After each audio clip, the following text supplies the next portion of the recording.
Have you ever held on to someone so tightly, hoping they'll change, hoping things will get better, only to realize that you're losing yourself in the process? That was me.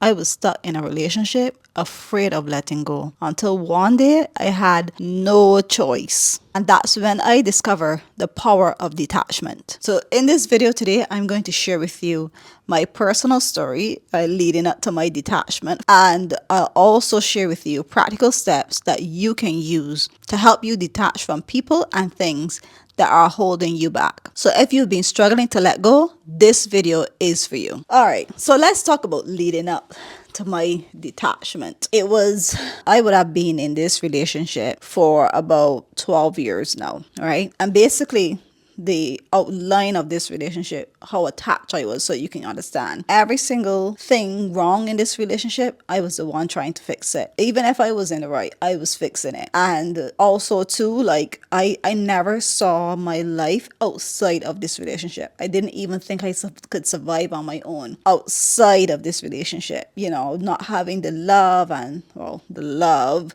that I thought was love and the support. Well, we know that I didn't have support, but when you're with a controlling person, you'll think there are things there that they aren't there. So I basically had fear, and I didn't know who I'll be without this relationship, because this person made me feel over the years that I needed them. This person made me feel over the years that without them, I am nothing. And so therefore, I was so attached to them. Like, if I breathe and I felt like if I was breathing wrong, I will call them for them to tell me how to breathe right. That's how bad it was. Not obviously literally, but you get what I'm saying. Because any one of you there that you're in a controlling relationship, or you have been in one, you've had this experience already. So anyhow, let's talk about leading up to my detachment from this relationship.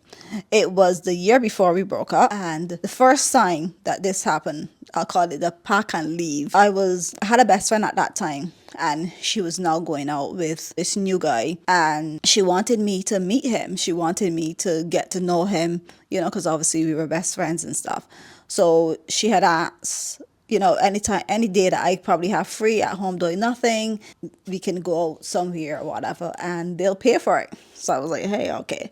So one Saturday I was home, and I remember I sent her a message, and I was telling her about, why not? I'm home bored right now.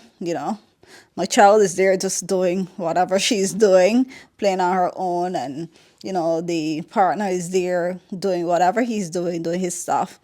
And I'm just here bored, so why not make it today? Because I'm not doing nothing, major. Anyhow, she said yes, perfect. So she talked to her boyfriend, and she got back to me, and she said, well, we'll pick you up. Now, my ex at the time knew this girl. This girl used to, babysit for us and everything. I even used to lend her my car as payment for babysitting for me, because I couldn't afford to pay her at that time too. So, we had like a good negotiation going on. Anyhow, so I ended up telling my ex now that I'm going out. And his response was he got into an argument with himself. Because the thing about it is, even before this time, I had stopped arguing with him, because I recognized that over the years, if I say Abba, it would be changed around to Abacadabra, wah, wah, wah, right? And so therefore, I know it was never a winning of an argument with him. So I always, and it's not if you're going into an argument trying to win, but he's always out for blood. So I stopped arguing with him for a long time now. This would have been a couple of years now that I decided to stop arguing with him. So when he started out, I remember that he was shouting, and he was arguing, and and he was going on this whole long road, and I just stood there, and I just let him just talk all over his face, and no matter what names he called me, no matter how unfit he told me, I didn't say anything. Those words hurt me so much, though, although I didn't let him see, that I went into the next room. I let the tears come out, and I still went out. And I knew that the only reason that he was behaving like this is because he didn't want me to go out. Because That's what they do. They keep you secluded in your house, away from your family, away from your friends, and that's why you end up so isolated. Because these types of people, they isolate you. And, people can easily say or will easily tell you, why not leave them? But it is not that easy. It's not that easy to leave some person that has this kind of hold over you, because you don't know your strength in those moments. And in that time too, while he was arguing with himself, he also looked at me and told me, if you leave, pack and leave. Like literally, if you go out with them, don't come back. And that one really, really hurt. And I told him about it when he came up and did it a second time later down in the year. He did it a second time, and he told me, if I leave, don't come back. And I told him with tears coming down my eyes, please stop telling me this. And in all this, I recognize that over the years, he's gotten so comfortable that he knows that I'll never leave him in his head. I thought too. I thought so too, that I'll never leave him. And so he had the authority that he could tell me this. And the thing about it is that these people, they don't care how much they hurt you. They don't care how bad you feel. They just care about you doing what they want you to do. And as I was going through the pack and leave series of my life, because many more times he told me that, about two more times, and the final time was the last straw for me, I mentally packed and left. Well, I didn't fully pack and leave. I was still trying to work on the relationship after this, but he was really, really angry, and he told me, come, come, come. And I had zoned him out, and he was like, come, come. And he carried me to our bedroom, and he took my big suitcase from the top of the dresser. He dragged it down. He slapped it in front of me, dropped it in front of me, and said, pack and leave. And then after that, when I was looking for an apartment, although I knew I couldn't afford one, I was looking for a cheap one. But that was the first time I ever did that. Like actually went and started looking. He came to me the night and said, where were you looking for apartments? And I was like, because you told me to pack and leave, and I told you to stop. And I told you to stop telling me that. And all of a sudden he's like, oh, I didn't mean it. And, all this thing. When you are in these attachment relationships and that person knows that they have you so attached by the hip, they will tell you anything to degrade you. They will tell you whatever that they can do to make you, to hold you in that spot forever, because they don't want you to grow, because they aren't growing. They are not growing. They want you to stay there so they can control you, so they can have a hold over you for the rest of your life. And at that moment too is when I recognized it, and I kind of have I had like a whole like a epiphany, like something that hit me one time, recognizing that this man have a hold on me, and he is never going to let go of that hold unless I detach myself from this relationship. And I was planning to. But then, he came and, he's apologizing, and we sit down and we talked and stuff. And then his birthday was coming up, because we never used to celebrate birthdays, but he used to be able to buy whatever he wanted. And so therefore, for a couple of years, I didn't get any presents or anything like that, but he got his car parts for his car, his turbo charges, and all these different things. And it was that relationship. Oh my God. It really was. And working on the relationship, and I remember we had I got an award at work. So this is after the pack and leave and trying to work on the relationship. So he said this year we'll celebrate each other's birthdays, and this was the 100% detachment that I did, and I really started to choose me, because that was the leading up. So imagine that pack and leave didn't fully get me, right? The dragging of the suitcase, I was still trying to work at it. And it was coming up to March. I had gotten an award at work. So I wanted to go, obviously, and receive my award. I had gotten paid, and when I got paid, I put aside the money to do my nails and my hair and stuff like that, because I knew that what he'll purposely do is to make sure that we spend that money so that I don't get to go. Because his thing was always keeping me home. You stay home. Mind you, we worked at the same workplace, so he could have gone to the award show with me as well. But the whole thing is to keep you home. So he had asked, because we were, we were doing our finances, and he asked me about money to do something. And I said, well, remember, I have my hair. And mind you, I would have told him about this like weeks leading up to it. I make sure I remind him.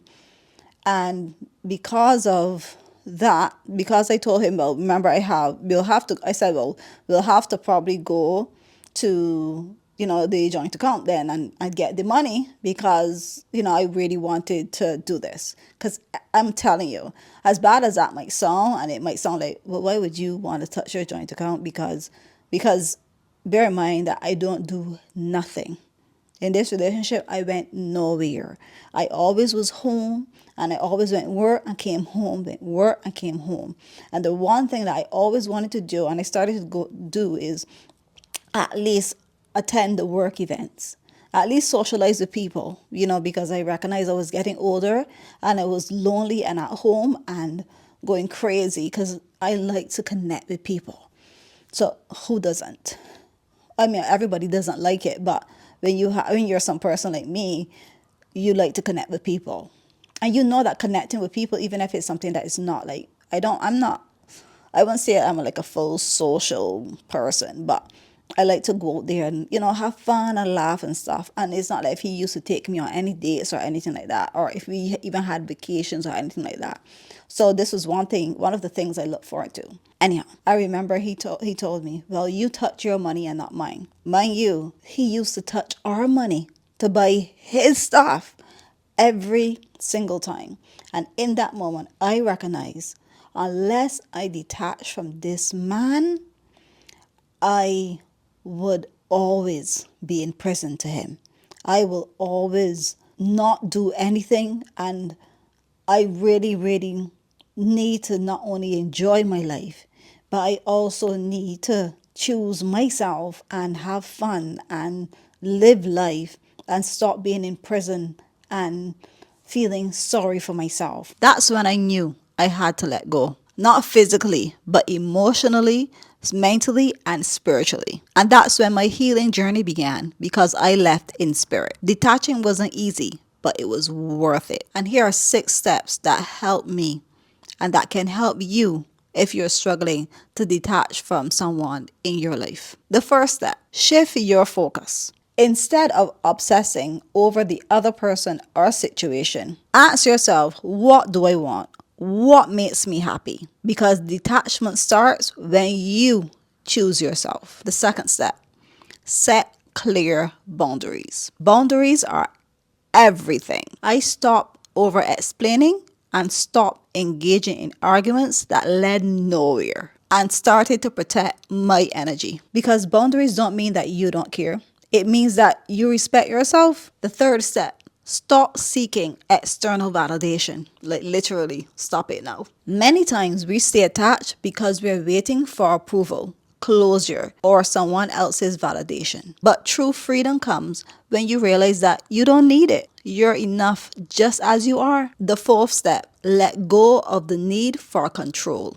Attachment often comes from wanting things to go our way. But the more you try to control people and outcomes, the more you will suffer. Detachment is about trusting that whatever is meant for you will stay, and whatever isn't will leave, and that's okay. The fifth step: reframe the situation. Instead of thinking I am losing something, shift your mindset to I am making space for something better. Because every ending is a new beginning. The sixth step: practice mindfulness and self-care. Detach by being present. Meditate, journal, or go for walks, whatever makes you feel grounded. This truly, truly helped me. This is one that really helped me. I was meditating every day, and I started running.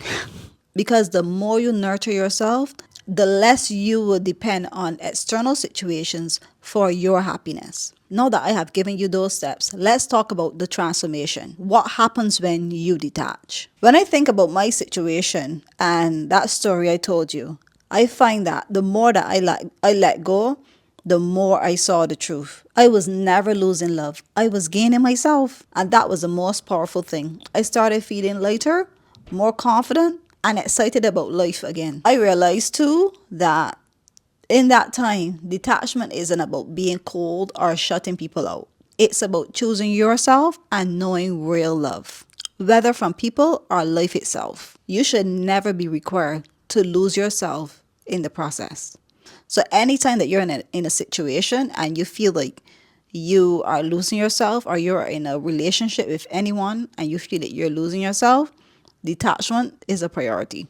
So looking back, leaving wasn't the hard part. Staying detached was. But with time, I realized that when you truly let go, the universe fills that space with something even better, your true self. So if you're struggling to detach, here's what I want you to know. You don't have to feel guilty for choosing yourself. You don't have to explain your healing to anyone. And you don't need permission to walk away from something or someone that is no longer serving you. Start small, set boundaries, and shift your focus. And most importantly, trust that letting go is not the end. It's the beginning of discovering who you were always meant to be. So let me know in the comments below, what's one thing that you're going to detach from today? And that's the end of the video. And I hope that this video helps you to detach from whatever you need to detach from today. And remember that in this moment, to be brave, be strong, and be you. Because there's only one you. Bye.